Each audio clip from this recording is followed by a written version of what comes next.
Hi everyone, it's Amanda from Willow and Pip. Today I want to talk about my small soap and candle making business and a recent market that I signed up for. So thank you for everyone's patience for those of you that do follow along my channel. It's been a little while since I've put a video on, and that's just because I've really been enjoying summer, a lot of downtime with my family and my friends, and I've just given myself a bit of grace from the business and from making the videos for some much needed summer time. Anyway, I'm back at it and wanted to share some business tips as always. So, as I stated, I recently did a rather large summer market in the town next to our little town that I live in here in Saugeen Shores in Southampton, Ontario, and it went really well. So this was a 2-day market. It happened on the August long weekend and it occurred on the Sunday and the Monday. So the Monday was the stat holiday. So again, over the 2 days.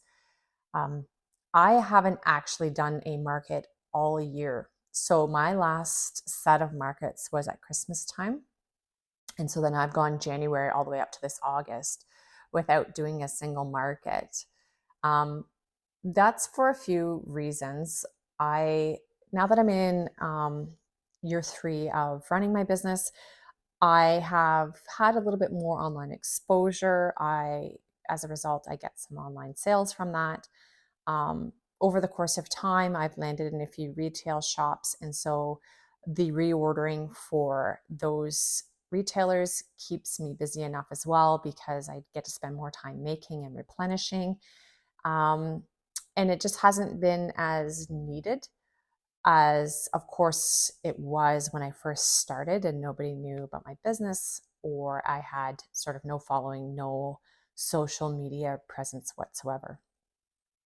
I actually sort of had the desire to do a market sooner, but because I hadn't gotten myself organized well enough in advance, I hadn't signed up for any of the spring markets, and so really sort of missed my opportunity to get into something that I wanted to from a worthwhile standpoint.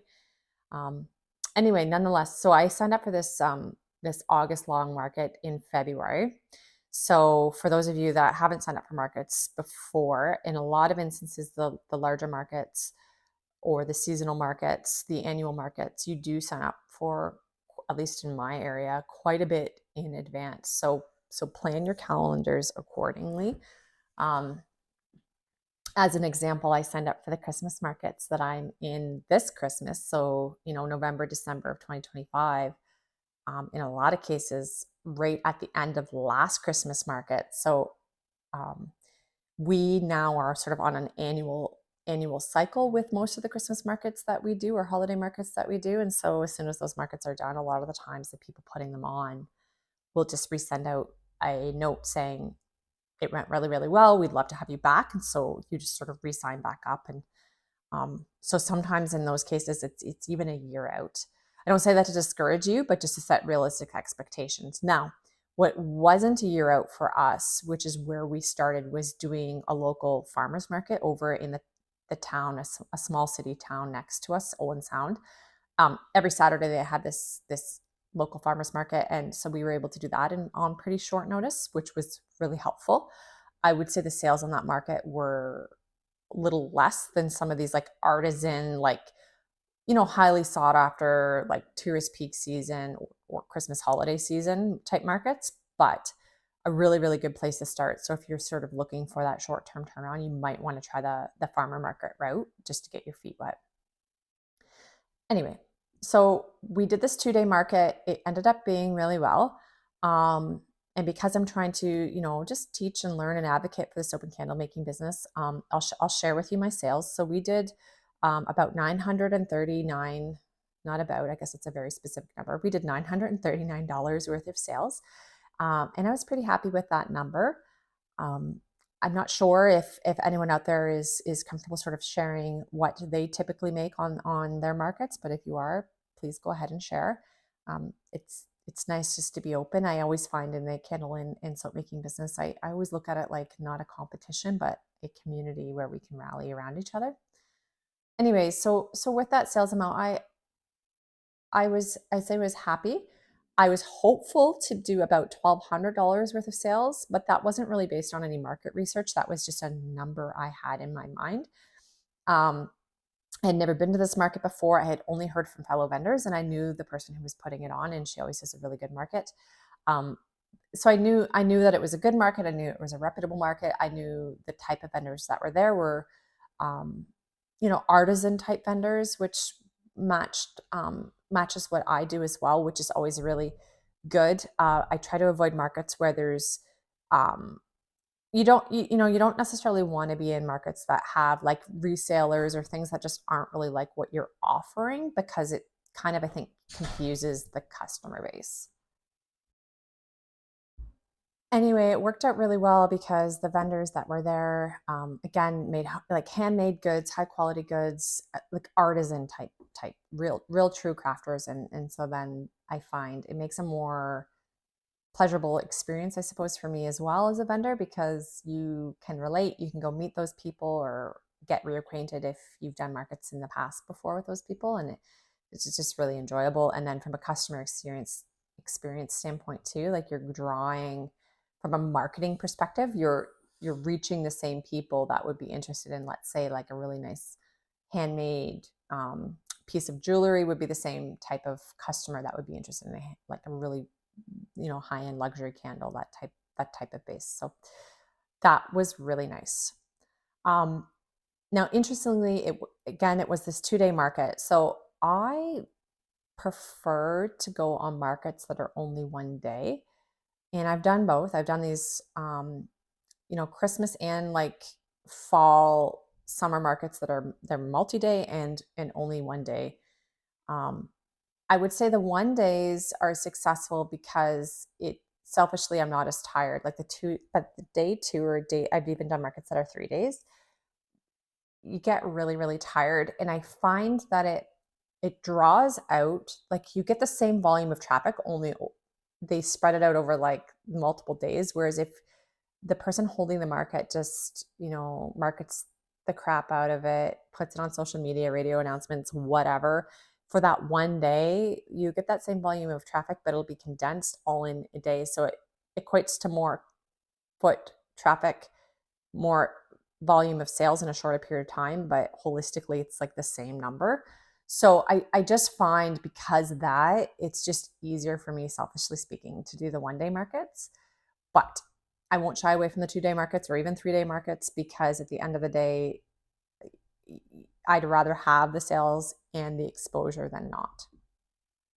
So back to the sales. So again, I shared my revenue with you there. Again, I would love to hear from anyone else what you typically make in a market or a multi-day market. Again, I live in a really small town, small area, so I don't know if that's it. For some people that live in greater cities with more population, if that's about what you make, I'd be really curious. I have no plans to sort of go anywhere different. I love my geographical location. I love my small town. But just from a curiosity perspective, I don't know if what I'm making is normal or not. But again, I was happy with it. And the point I wanted to make on the sales, or the number. So you get these indirect benefits from going to markets. And even though right now, as I was saying, I don't really have to do a market anymore or do the volume that I once did, because I do have a little bit of a presence now online. I'm getting these orders through my website. I've got some retail placement in some retail shops where I get, to replenish and get reorders that way too, which is excellent. But it, I, it just reminded me through this recent market, like the indirect benefits. So, for example, I ran into a lady that runs an annual Christmas market, and Christmas markets are our bread and butter. Those are the markets where you really, really do a lot of sales, um, just because of the shoppers, right? Everybody wants gifts, and everybody wants handmade gifts and something unique, something high end. And so I just find the Christmas markets are just where it's at. So if you're not doing Christmas markets, do Christmas markets. Do Christmas markets. Um, But anyways, we ran in this lady who is like runs a really good Christmas market in our town of Southampton, in Port Elgin. It's called Sogging Shores, but she saw this new layout. So we have brought a new shelving system for this market we wanted to try out, which I'll show you later in the video. But she saw this new shelving system, which was new. Typically, we just go to the markets with like a table and then like shelves or risers on top of a table with a tablecloth. Um, anyway, so she saw this new shelving system and liked it so much that she talked about putting us in a more prominent spot in this upcoming Christmas market coming up in November of 2025. And so what resulted is actually we met her at the site of it's a golf course the following week, so she could show us the location, and we kind of measured out the area she had in mind to make sure that our shelf setup would work. Um, but that's a very indirect benefit as one example that if we hadn't been there and hadn't run into her and she hadn't seen our new setup, that prominent location may have gone to another vendor. And so um, it's something I never would have thought of, but that's just one of many examples. Um, Also, people take your business card all the time. So when you do markets, make sure that you have your business card displayed at your booth, on your shelf, on your table, whatever your setup is. Make sure you put a business card in every single bag if somebody purchases from you. But people will just come up to you and take your business card. And that has in the past, nothing directly from this recent market as of yet, but that has in the past resulted in at least one product placement in a retail store for us, where didn't know it at the time. They took our business card and then reached out. They emailed us a couple of weeks after the market and introduced themselves. So they saw us there. They liked, they named the products that they liked and they'd be interested in carrying. And so then that resulted in obviously like long-term sales going forward. So really useful that way. So I would say, whether you like my sales figure or you don't, I don't know if that inspires you or not, but if you are looking to run a business, you're obviously looking to gain a presence, you want to get marketing, you want to get yourself exposed. Um, so, so get out there and do it because there's more than just the monetary benefit. So I was alluding to this new setup that we have, which I would really love your input on. If anyone has any feedback, if you like it, if you hate it, doesn't matter. Give me your feedback. I love it all. Um, I just find the whole process here running my business so interesting. But we purchased shelves from IKEA, and the shelving system is called IVAR, IVAR, for anyone else that may be interested. Um, they're real wood, but the shelves actually are collapsible. So there's like little pins that you put in the shelves that are vertical, and you put the pins in, and then the shelves that run horizontal, you just place on top. So all of that kind of comes apart and flattens down, and then you can carry it. Um, my husband helped me set up, which is really nice. He often does. It is good to have a second pair of hands, but if I didn't, it certainly is something that would intimidate me. I can lift the shelves. Um, it would take me twice as long, obviously, because I'm only one person versus two to go back and forth to the vehicle to bring the shelving system in and then all of the product, but not intimidating at all. Anyway, take a look. Tell me what you think. So again, typically we used to go to markets with a table, a tablecloth, and some shelves, some risers. Depending on how much product I was bringing, or what I wanted to display, I would change it up slightly, but more or less always had the same setup. And this was the first time where we treated our booth. So as when you sign up for a market, you're given like a square footage of floor space or like outdoor space if it's an outside market where you can set up.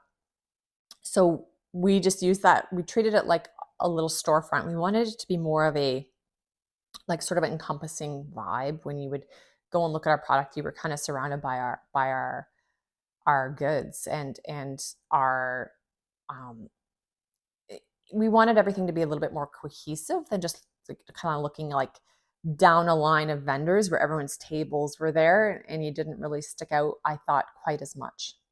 So anyway, we purchased these shelving systems. I want to say it was about $400 and something for the 3 shelves that you'll see. Um, And I did play around quite a bit with the layout. So we knew the square footage that we had, we knew the layout we were going to have, but what was a little bit of, I would say, a miss on our behalf, because the person running the market let us know where we were going to be square footage wise. We knew where we were going to be placed in the building, and we were familiar with the building because we've been in that building before on previous Christmas markets, never for the summer market, but again, for other markets that the same person has put on with us where we've attended. Anyway, so the traffic flow was coming in from behind, and there was supposed to be another vendor right behind us. And so we had a U shape set up with the shelving systems. And what that meant is that people had to kind of come from behind and in front to see our product facing forward, which was the original plan. It would have worked out. However, the vendors that were right behind us, because we were in the middle aisle, they didn't show up. So what happened was there was kind of this blank spot behind us, and then people kind of saw our backs and then had to come around and in. And we didn't realize that was going to happen because there was like a table set up and everything. The person, like I said, behind us was supposed to show, and they didn't.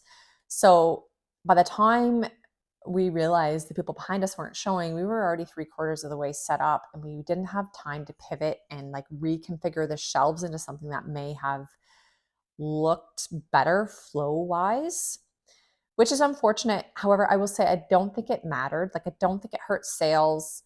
Um, if people wanted to see what we had to offer, they would have come around.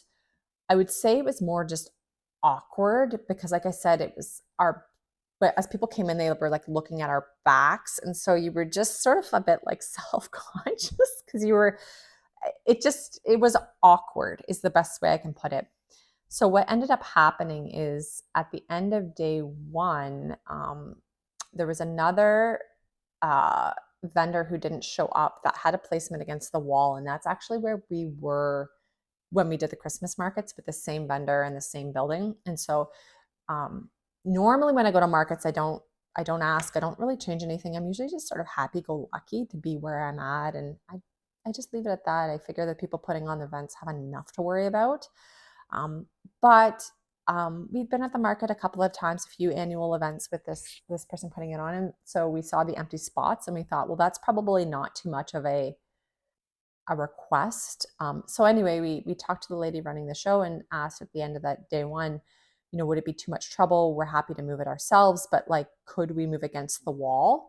And the way that the traffic was flowing, it sort of benefited all of the people in the building too, because there was some more people at the end of where we were that also sort of wanted to move in to kind of compress everyone into one location, and it just made more sense. So anyway, long story short, she thought it was a good idea, and me and actually another vendor ended up kind of going side by side and moving against the wall. So you'll see in my clips that I'm going to show you the before, the day one setup, the awkward setup, and then the day two setup where we were able to put our backs to the wall, and it again visually looked the same. I mean, our display was the same, but it just was less awkward. So throughout the 2 days, there were periods of time where there were some lulls, and so I was able to make some adjustments to the height of the shelves. And what I quickly learned is I had to move my shelves up. So basically, I wanted to take advantage of like the real estate from, I would say, like, mid chest up, because that's like the visual line of sight that everybody is taking a look at your product. So when I first set my shelves up, I kind of equally spread the shelves all the way down to about knee level, thinking, well, that makes sense, like it's a shelf. But it was really became quickly apparent that the products down at knee level weren't getting any attention. And so I just like tightened them up and brought the knee level ones up and everything else up as much as I could. And that seemed to, sales kind of picked up after that a little bit for those products, which was good to see. So if you're doing something similar, bring your shelves up. The other tip I have is I changed like everything was changed, right? Because my typical setup was different. So I made price lists where um, I had these like plexiglass 5x7 frames where they're normally used for putting like a photograph in. And so I just printed off like a 5x7 piece of paper with a listing of the prices. And so the way it worked was everything on one shelf, I would just have that one price list. Let's say there was like 3 or 4 products on one shelf. I would have like them listed, but people didn't like it. Sometimes people talk like they'll be at your booth with a friend and they kind of talk like you're not there, which is absolutely fine. But they'll like kind of give feedback to each other.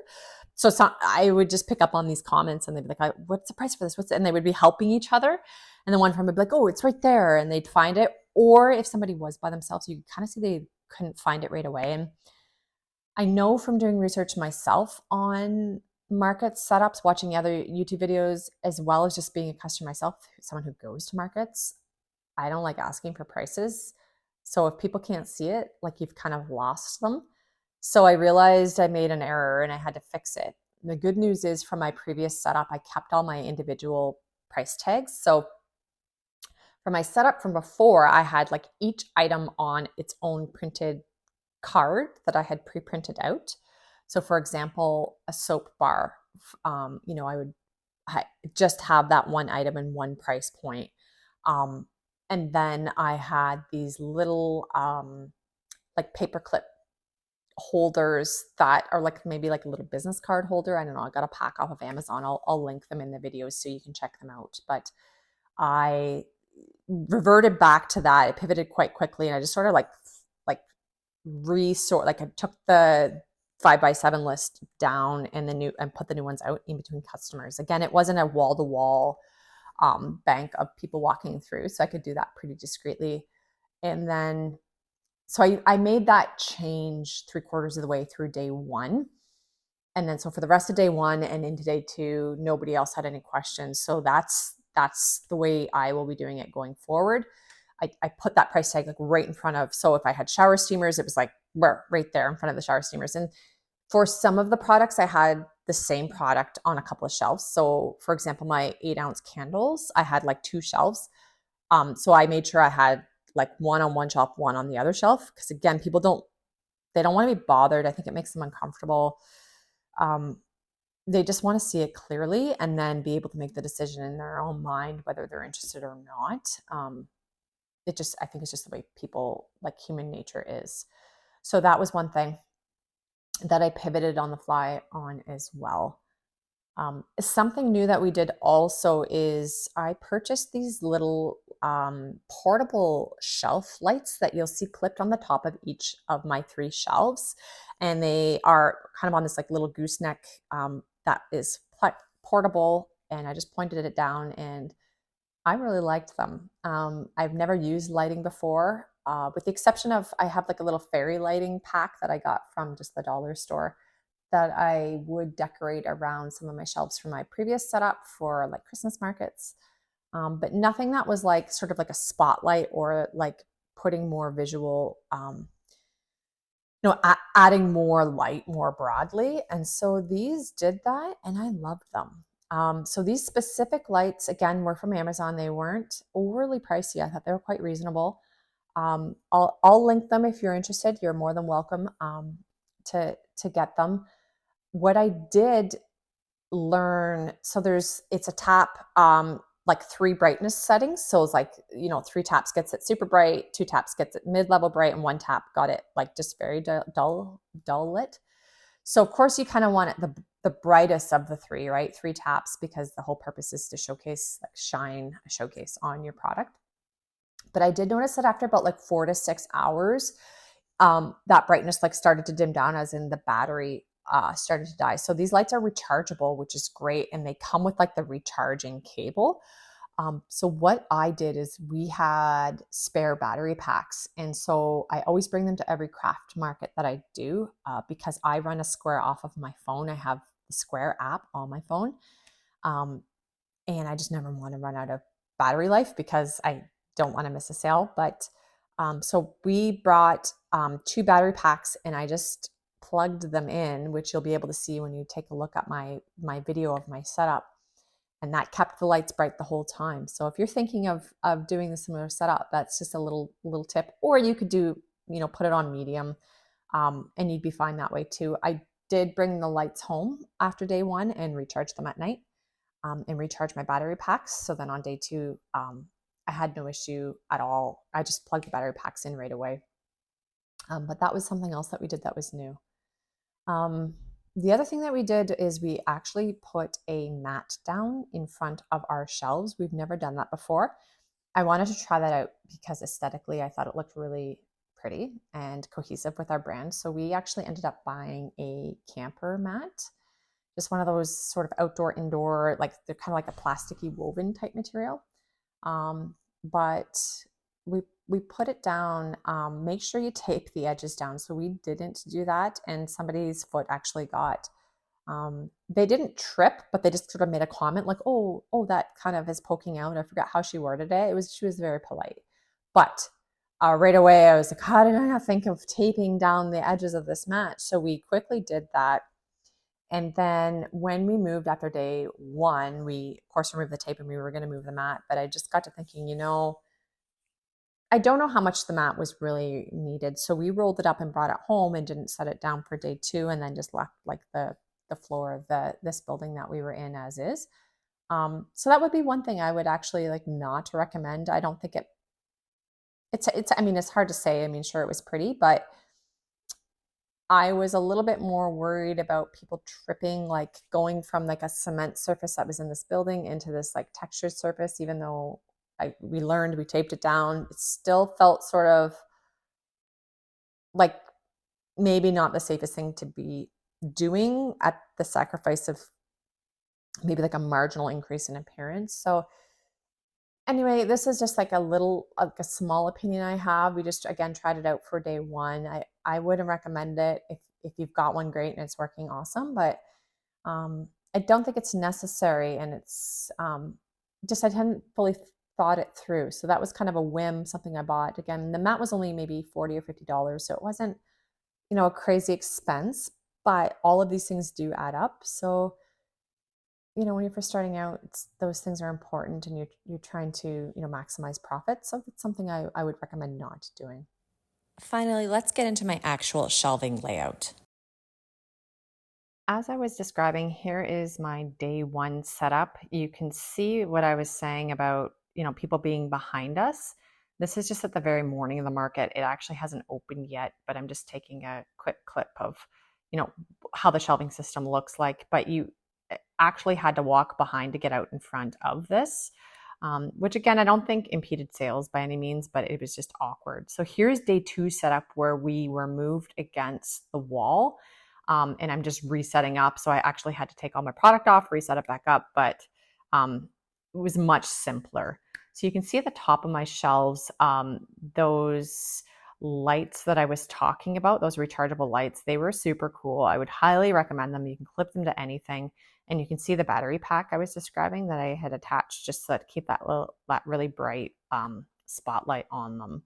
And then again, this is day two, so I had kind of shored up some of those shelves so that they were like higher up, more at eye level as best as possible, and that seemed to work really well.